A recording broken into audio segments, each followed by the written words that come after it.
मैं एक बार बस से आ रहा था, है ना, मुंबई से इंदौर, है ना। लग्जरी बस बुक करी थी मैंने, एकदम एकदम बढ़िया बस थी, एकदम अपनी प्राइवेट सीट मिली हुई थी, स्लीपर, पर्दा वर्दा लगा हुआ था उसमें, टीवी वीवी लगी हुई थी, मूवीज डाली हुई थी उन्होंने, एकदम बढ़िया मैटर था, कंफर्ट वाला, है ना। तो मैं लेटा हूँ, लंबी जर्नी थी, तो मैंने क्या करा, कंफर्टेबल होने के लिए अपनी जीन्स उतार के साइड में रख दी।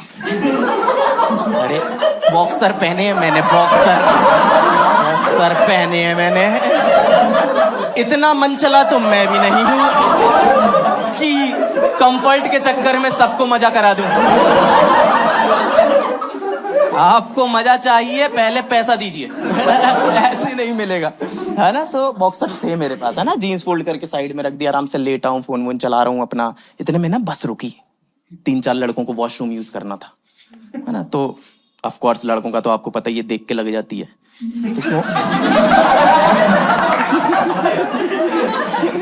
तो मैं भी साथ में उतर गया उनके, नीचे पहुंचा और मैंने अपना मैटर कंप्लीट किया और मैं घूमा और बस चली गई, बीच हाईवे पे छोड़ के चली गई। मुझे पता, उस दिन पता चला कि जादू को कैसा लगा होगा।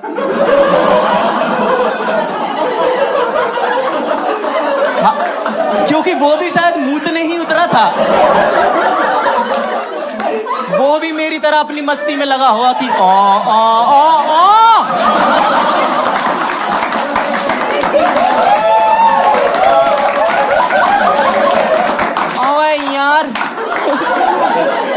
और हमें बहुत खराब लगा था उस समय जब हमने देखा था, याद होगा आपको, कि एक नन्हे से एलियन को एक अनजान ग्रह पे छोड़ के चले गए, है ना। मुझे नहीं लगा था, क्योंकि मैंने जादू को कभी एलियन माना ही नहीं। हाँ, और सच बताऊं तो उसमें एलियनता वाला एक भी गुण नहीं था। हाँ, क्या किया उसने एलियनता वाला, क्या काम किया उसने? कुछ साइंस से रिलेटेड दिखा ना, क्या दिखा रहा है, ये सब क्या कर रहा है तू? कि बच्चे हवा में उड़ा दूंगा, मैथ तेज करा दूं तेरी, है, बॉडी बनाऊं, बॉडी ट्राइसेप चाहिए तेरे को, ये सब क्या? ये तो जादू टोना है ना, ये तो मैजिक है ना, इसमें साइंस कहाँ है? तू एलियन है, बंगाली है, तेरा क्लियर क्यों नहीं हो पा रहा? जब सेकंड पार्ट आया था ना, सेकंड पार्ट याद है तुम लोगों को? क्रेश आया था, क्रेश याद है ना तुम लोगों को? क्यों आग लग गई, वो तो फक जादू। वो फिर वो ऐसा हो जाता है कि टेढ़े टेढ़े टेढ़े, याद होगा ना तुम लोगों को, सबको याद होगा। हाँ, मुझे वो देखना ही नहीं था, मुझे सेकंड पार्ट में जाननी थी जादू की कहानी, कि ये लड़का कौन है, इसका गांव किस गैलेक्सी में पड़ता है, ये यहाँ क्यों आया है। वो सारी बातें बता सकते थे, लेकिन गोपनीय रखी गई। हाँ, हमें बताया ही नहीं ये सब कुछ। ऐसा दिखाते ना उसमें कि जानबूझ के छोड़ के गए थे उसे। हाँ, उनके प्लेनेट पे जेब कतरा है जादू, जीभ के नीचे ब्लेड रखता है, एलियन लेडीजों को छेड़ने का काम है उसका, इसलिए यहां छोड़ गए कि धरती पे करियो, यहां नहीं चलता ये सब कुछ, वहां लीगल है। ये सब दिखाते ना, ये सब तो कुछ दिखाया नहीं। मेरे को बहुत सारी बातें तो जाननी थी, मैंने तो पूरी पिक्चर देखी, बहुत ध्यान से देखी, बहुत बार देखी। मुझे समझ में आया कि जादू चिढ़ता था रोहित से। हाँ, वो चिढ़ता था। आप खुद सोचो ना, क्यों नहीं चिढ़ेगा? वो आया नीचे, उसने अपनी उंगलियां देखी, 3, फिर उसकी देखी। हाँ, कि बैंचो इंसानों से भी एक ज्यादा, हाथ में पाना लेके घूम रहा है ये लड़का। क्यों नहीं चिढ़ेगा? मैं तो बहुत श्योर हूं, मैं बहुत श्योर हूं। उसी ने पहली बार बोला था, भाई तुझे ही देख रही है। आई एम वेरी श्योर वो चिढ़ने वाली बात है भाई। सोचो, एक दिन वो उसके पास आता है, रोहित जादू के पास, कि सुन भाई, कल बास्केटबॉल खेलने चलेंगे, और फिर उसे ले जाते हैं और खिलाया भी नहीं, उससे काम करवाया और फुल चार्ज भी नहीं करके लेके गए। हाँ, उसे वहां ले जाते हैं, उसकी बैटरी खत्म हो जाती है, वो वहां पे धूप धूप चिल्लाने लगता है, और फिर इसी से आके सवाल कर रहे हैं, जादू हम उड़ क्यों नहीं पा रहे? अरे छनट्टे, तू खेल क्यों नहीं पा रहा? मेरी जगह बिट्टू को खिलाया है तूने, कल प्रैक्टिस करी नहीं, हाइला हुआ कर ले तू पहले। समझ नहीं आ रहा। उसके जब गृह वाले वापस लेके गए होंगे, उसे ले गए थे ना लास्ट में, याद है ना? जैसे ही रोहित से निशा पटी थी, वो ऐसा हो गया था कि जादू तू वापस जा, तेरा काम हो गया है, 10th मैंने पास कर ली, हीरो होंडा मेरे पास है और ये मैं कर ही लेता हूँ अब, तो अब तू जा सकता है। तो जब लेके गए होंगे तब क्या हुआ वो कौन बताएगा? वो दिखाओ ना कि पहले तो उन लोगों ने थूका इस पे कि भैया ये एलियन है और इनका नाम जादू है, और ये धूप खाते हैं, धूप खानी ही पड़ेगी, इन हाथों से रोटी कैसे टूटेगी? ये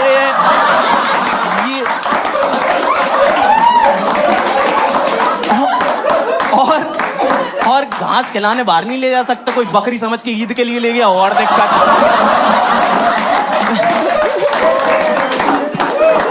वैसे ही उसके साथ बुरा बहुत हुआ है। और ये क्या बात, एक सीन में रोहित ऐसे मटका फोड़ देता है, अगले सीन में आके ये जोड़ देता। अरे कुम्हार है, ये मटके कैसे जोड़ सकता है यार? मैं वही कह रहा हूँ कि कुछ एलियन वाला काम करके दिखाता ना तू मेरे को, कुछ साइंस रिलेटेड, कुछ ऐसा लगे मेरे को कि नंगे तार छील दे दांतों से एक बार, ये आंख मार के पंखा ठीक कर दे घर का। इलॉन मस्क को देख के पापा पापा चिल्लाने लग, तब तो मैं मानू भी कि बड़ी कहानी है तेरी। अब मैं वहां पे खड़ा हुआ हूं ऐसे, और मुझे समझ नहीं आ रहा कि अब आगे क्या करना है, बस कैसे मिलेगी, दोस्त की बहन पसंद आ जाए तो पहले दोस्त को बताना है कि बहन को बताना है। सवाल बहुत है मेरे मन में, बट जवाब नहीं है मेरे पास, है ना? तो मैंने भी वही किया जो जादू ने किया था, इधर उधर भागना चालू कर दिया बस वहां पे। अब रात में 2:30 बजे हाईवे पे ट्रक जा रहे हैं, बस जा रही हैं, और मैं जा रहा हूं कच्चे में। और इतना प्यारा देश है हमारा, इतना प्यारा देश है कि एक आदमी चिंतित नहीं लगा मुझे कि चल गाड़ी मत रोक, एक बार खिड़की नीचे करके तो पूछ ले मुझसे कि क्या हो गया, क्यों भाग रहा हूं मैं। बट पता फेयर पॉइंट भी है कि मतलब जो मेरा आउटफिट था उसमें देख के मुझे कौन ही लिफ्ट देगा, और जो मुझे चड्डी में देख के लिफ्ट दे रहा है उसके साथ मैं नहीं जाना चाहता।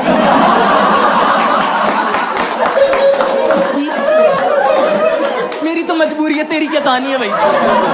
तू क्यों घूम रहा है यहाँ पे रात में, है ना? तो मैं भागे जा रहा हूँ वहां पे हाईवे पे भागे जा रहा हूँ, और फाइनली जाके एक बाइक वाला रुका, मतलब बाइक एक थी उसपे बंदे 2 थे, वो रुके, कहते हाँ भाई क्यों भाग रहा है? मैंने कहा भैया मैं मुंबई से इंदौर जा रहा था, मेरी बस छूट गई है, प्लीज बस रुकवा दो। कह रहा है ऐसे कैसे रुकवा दें भाई, तेरी तो टेक्निक ही खराब है बस पकड़ने की। कह रहा है हम छोड़ देंगे, हमारे साथ बैठ जा। और ये बोल के पीछे वाला बंदा उतर गया।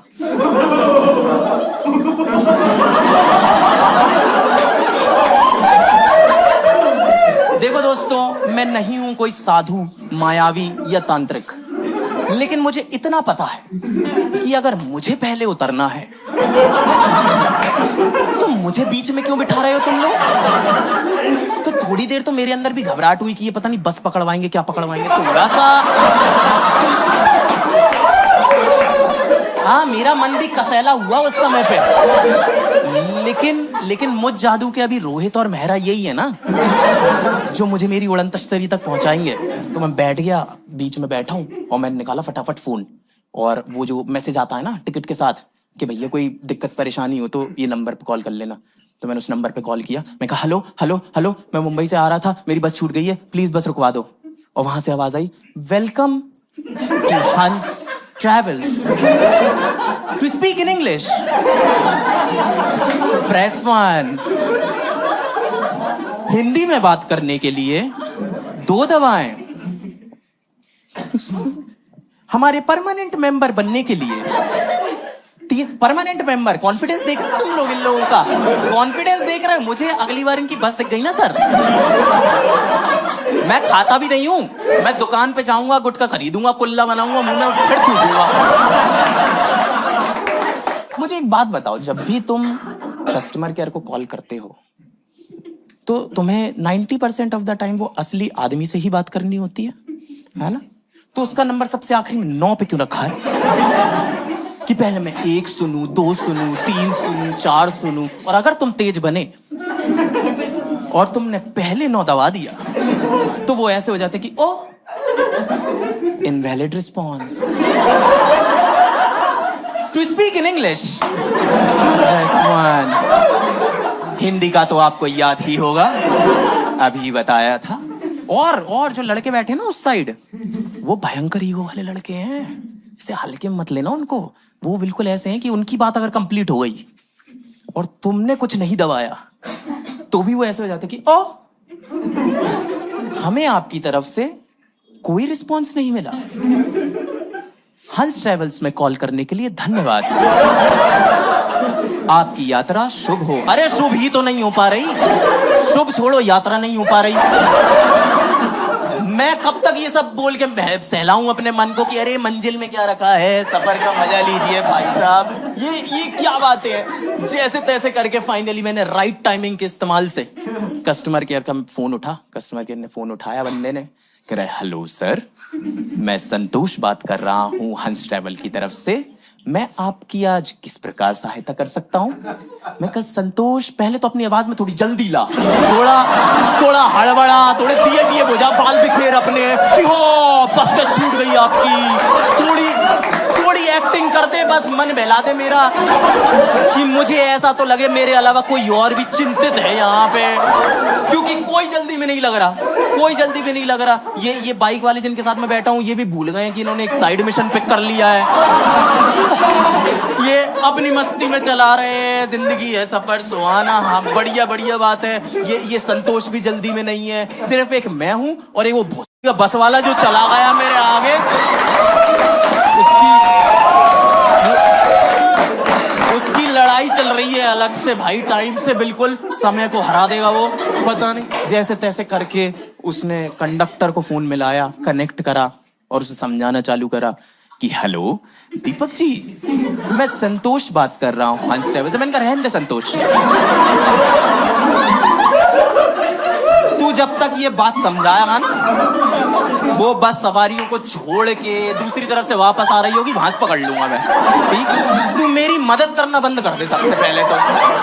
ठीक है, कैसे मदद कर सकता हूँ, मत कर। जैसे तैसे मेरा कनेक्ट हुआ। मैंने कहा सर, मैं ना बस रुकी थी ना, मैं उतरा था और फिर बस चली गई है। आप कहाँ हो?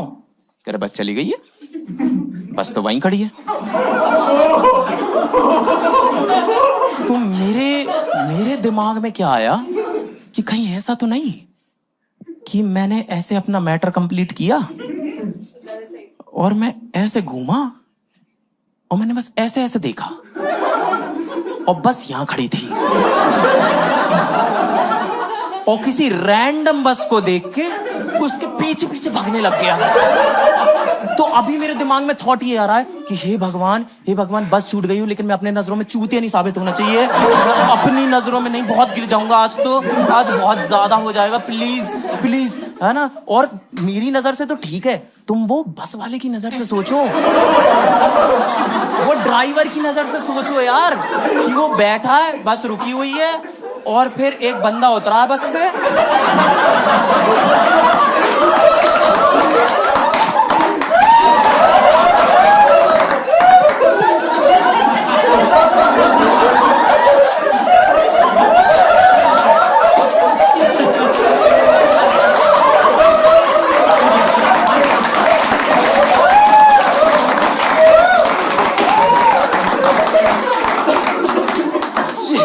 उसने मुझे बताया कि नहीं वहां से तो हम निकल गए हैं, हमारी बस आगे ढाबे पे रुकी हुई है। Oh thank God. मैंने इन दोनों बंदों को बोला कि वो ढाबे पे रुकी हुई है, वहां पे छोड़ दो मुझे। इन दोनों ने छोड़ा भी मेरे को सही सलामत, वहां पे छोड़ा। मैं कंडक्टर के पास गया, मैं गुस्सा हुआ। मैंने कहा भैया ये क्या तरीका है यार, इसके छोड़ के चले गए, मैं उतरा और आप चले गए। कह रहा है भैया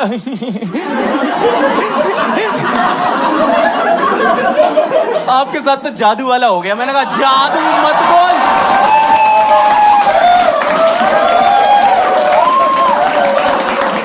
जादू मत बोल मेरे को, जादू नहीं हूं मैं। जैसे तैसे मैं पहुंचा अपनी मंजिल पे। ठीक है, सुबह पहुंचा मैं 5 साढ़े 5 बजे और भूख लग रही है भयंकर, क्योंकि देख रहे हो ना कार्डियो करा भयंकर, फालतू का कार्डियो कर लिया है और खाना खा नहीं पाया हूँ, क्योंकि जैसे ही मैं पहुंचा फिर बस चल दी। अब तो मेरे अंदर डर बैठ गया है कि मैं बस से उतरूंगा ही नहीं भाई, मैं नहीं जा रहा। मैं डायपर पहन के चलता हूँ आजकल बस में, लेकिन बस से नहीं उतरूंगा मैं भाई साहब। तो मैं सो गया। सुबह 9 सवा 9 बजे मेरी गर्लफ्रेंड आ गई घर पे कि चलो चर्च चल रहे हैं। पहले मैं अपनी गर्लफ्रेंड के बारे में बता देता हूँ थोड़ा सा, वरना आप लोग ऐसे हो जाओगे। मतलब जैसे आप लोग तो बहुत अच्छे लोग हो, ऐसे खुश खुश प्यारे सुंदर क्यूटू, है ना, बढ़िया लोग लग रहे हो, एकदम नूरानी से नूर है आपके चेहरे पे। तुम लोगों ने वो लोग देखे हैं जिनका मूड किसी भी बात पे खराब हो जाता है, किसी भी बात पे, और फिर तुम उनसे वजह पूछते हो और वो तुम्हें वजह बताते हैं और तुम ऐसे हो जाते हो कि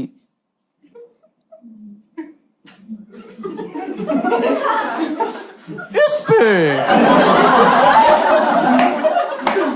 इतना कि पूरा दिन ही खराब हो गया कि तुम्हें पता है आज ऑफिस में क्या हुआ। मैं चुपचाप बैठी हुई थी, अपना काम कर रही थी, पीछे से मेघा भागती हुई आई, उसने मेरा पेन उठाया, एक नंबर लिखा और फिर मेरा पेन वहीं बिना ढक्कन लगाए चली गई। तो देखो मैं मेघा को जानता हूं क्या, तो मैंने उसी हिसाब से जवाब दिया। मैंने कहा दैट बिच, उसकी हिम्मत कैसे हुई। बल्कि मैं तो इंग्लिश में कहता हूं हाउ डेयर शी, कहती हाउ डेयर हर। मैं कहा शी हर दे देम,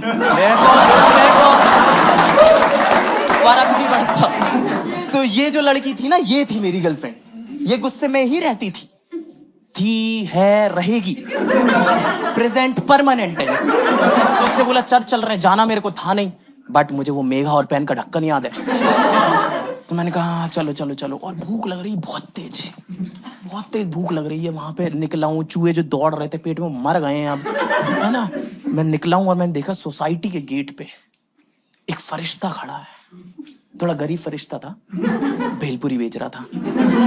मैं उसके पास गया, मैंने कहा भैया जितनी बड़ी हो सके उतनी बड़ी भेलपुरी बना के दो मेरे को। उसने ऐसी गुलदस्ते बराबर भेलपुरी बना के दी मेरे को, ऐसे दोनों हाथों में पकड़ी मैंने, बच्चे सामान अपने, सबसे कीमती चीज, और मैं ऐसे खुशी खुशी लेके बढ़ा। हम कैब की तरफ बढ़े, कैब का दरवाजा खोला। पता नहीं कैसे संस्कार दिए इसके घर वालों ने इसे, कैसे संस्कार दिए। कैब में बैठ रही थी, अपना सर दरवाजे में मान लिया। बट मेरे संस्कार अच्छे हैं, मेरे अच्छे हैं, तो मुझे हंसी आ गई। रियल रहते हैं, हाँ ना। तुम हंसते हंसते दरवाजा लगा के अंदर बैठा और कहती were you not even concerned कि मुझे सच में भी लग सकती थी। मैंने कहा मतलब अभी लगी नहीं है, सिर्फ पॉसिबिलिटी पे डांट पड़ रही है मेरे को। गाड़ी चालू हुई हमारी और एकदम 5 साल के बच्चे वाली फीलिंग आ रही है मुझे, लेजिट 5 साल के बच्चे वाली फीलिंग कि गाड़ी की बैक सीट पे बैठा हूं, अभी अभी मम्मी से डांट खाई है, पापा चुपचाप गाड़ी चला रहे हैं, मुंह लटका हुआ है और हाथ में भेलपुरी पकड़ी हुई है। और इतने में ये आवाज आती है कि अब जब ये ले ली है तो या तो इसे खा लो या फेंक दो।